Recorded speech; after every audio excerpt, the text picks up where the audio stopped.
Hello guys, we are here today at VidCon 2017 at the Canon booth with the Canon C200, a brand new video camera that they're coming out with in August. Can you tell me a little bit about it? Yeah, absolutely. So this is really exciting. This is our next Cinema EOS camera. Okay. And previously we had the C300, which was our first Cinema EOS camera. Which was a very good camera. Very excellent camera. Yeah, so that really took off. And then we had the C500, which was a little bit ahead of its time. Okay. But that was 4K video, raw camera. But you had to go to external recorder. Yeah, then you had to buy another piece of equipment and stuff like that. Yeah, exactly. And at the time it came out, there just wasn't that many external recorders that could do it.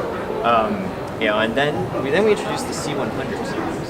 The C100 series was which really seems to do very popular for you guys. Extremely popular, and it's because it was kind of that jumping off point for people who had been shooting DSLRs and had learned how to shoot on DSLRs, but they wanted to get into video full time. Right. So the C100 was really positioned as a less expensive but full cinema camera.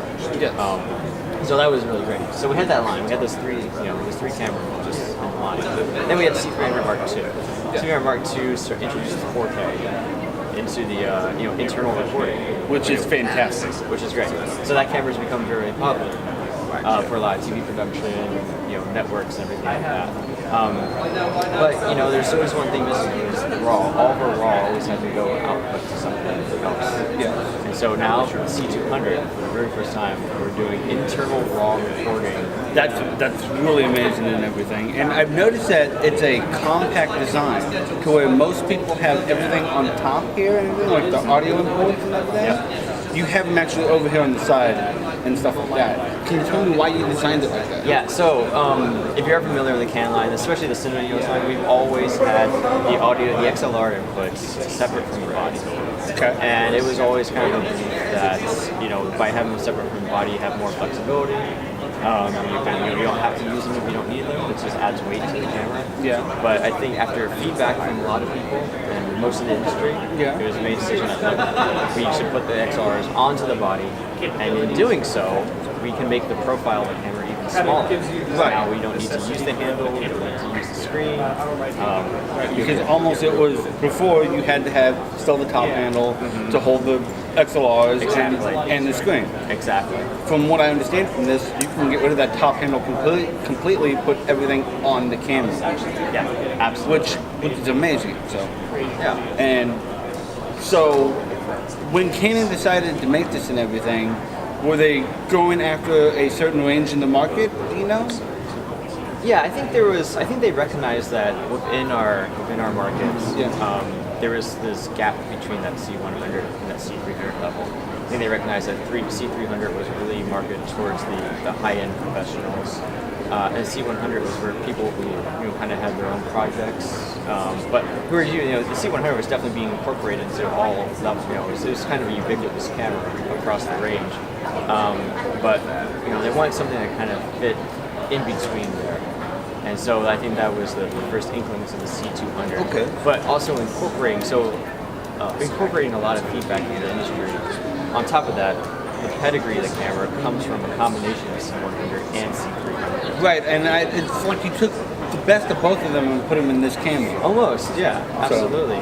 This is an amazing camera and everything, and I really like the fact that it has an EVF on it and everything right here, and then you have the regular screen right there too, which is a dual pixel sensor. I'm assuming you got that when you guys started with the 80D and stuff like that? So. Absolutely, so yeah, I can talk about that. So the 70D was the first camera Canon made that had the dual pixel technology. Right. And then from that point, it kind of worked its way into the C300 and the C100. Okay. With the C300 Mark II, we reached the apotheosis of it. We reached the highest level of autofocus. But there was always one thing missing that people asked for, and that was I want to be able to touch the screen.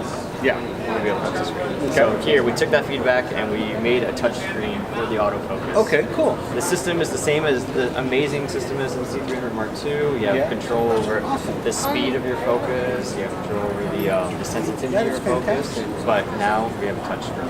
Okay. So, anyways, with the Canon C200 and everything, with it being this compact type body, what type of people are you looking for as a target? Yeah, and that's a good question. I think definitely our really bread and butter is with the documentary filmmakers, and really the C300 is absolutely amazingly popular with documentary because of how small it is. Right. And this is just taking it even further. We're having full 4K, amazing resolution, but even smaller body. Right. So now people, especially you're almost the size of a DSLR. It's getting there. Yeah, it's almost the size of a DSLR. Yeah. Matter of fact, when I saw this camera and brought it out too, I'm doing a documentary on the city of St. Louis neighborhood by neighborhood, and I usually take that camera out there, one, because it's not threatening, okay? Right. Well, with this thing broken down and everything, it's maybe, 2 inches bigger? I mean, hard to say, So- but it's still, it's still important to differentiate it from a DSLR. Right. And so This I is think a full-fledged video camera too, Exactly. where this is made for doing video, where your DSLRs are made for doing stills and everything, Exactly. which they do fantastic at. Right. So, and to me, with the DSLR, okay, and this is just my opinion, it's a full-fledged photography camera with a video function. Okay. Absolutely. And with your cinema line and everything, it's a full-fledged video camera that you can take a photo from. Take it still out of Yeah, the video. you can take a still from the video, Yeah, so- absolutely. Yeah, but it's absolutely dedicated to Yeah. video. Yeah, so- And hence you have all the features that you don't find in DSLRs. Right. But there's so many more features in this that you won't find in that. Exactly. So it's pretty much, if you want a Canon cinema camera and everything at a great price point, this is going for, So we have two models, you have the A and B model. A and B model. So it's actually the C200 regular Yeah. is kind of what we see here. You get the top handle, the LCD screen, cable for the screen, the side grip, which I'm going to rotate. Oh, that's fine, to show sure. here. So the side grip, and a battery charger. All that stuff comes with the camera, plus this EVF is Yeah. included. And that goes for $75. $7,500. And so I'm guessing that price point is right in between the Sony FS5 and the Blackmagic Pocket Cinema. I can't say absolutely Okay. for sure what their prices are, Okay. but I believe so. Okay. The B model, Yes. the B model is different.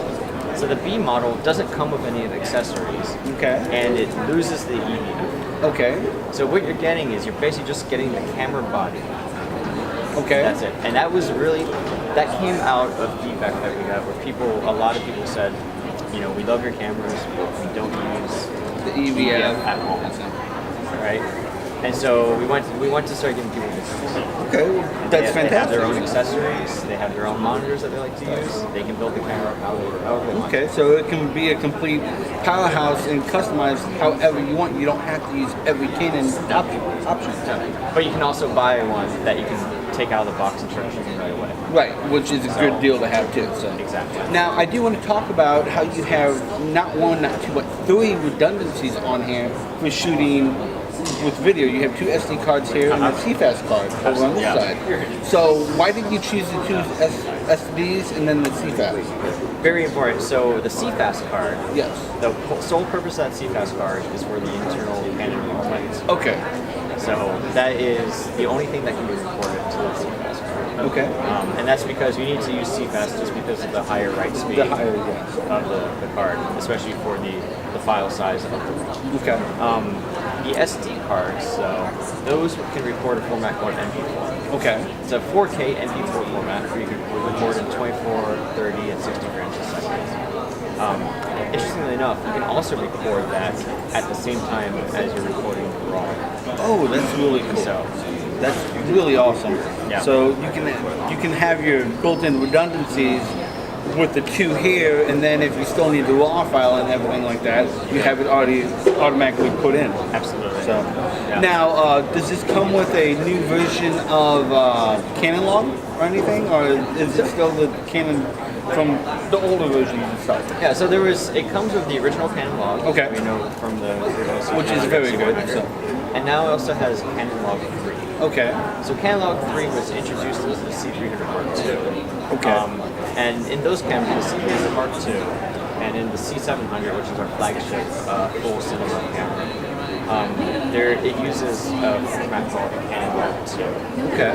And Canon Log 2 is basically the most dynamic range that you can get from the sensor. It pushes it to the furthest limits. And there was something interesting about that is that it was harder for people to work with it in posts who weren't professional post-production. Because since it exposes all the sensor, you have to do a lot more the color, a lot more the contrast and everything in order to make it look what you want to do. When you have that though, you have all these options.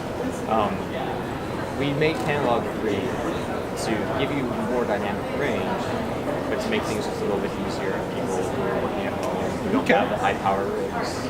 Cool. So yeah. Okay, well, this looks like it's going to be a great camera, and it's available in August, you said? Yeah, we're looking early August. All right, cool. So if you guys want the Canon C200 and everything, I'll put a link in the description below where you can find all the information about it and everything that even we haven't covered, because there's just a lot of information about this. It's an amazing camera, and anyways, that's it for this week. Until next week, peace out. Bye.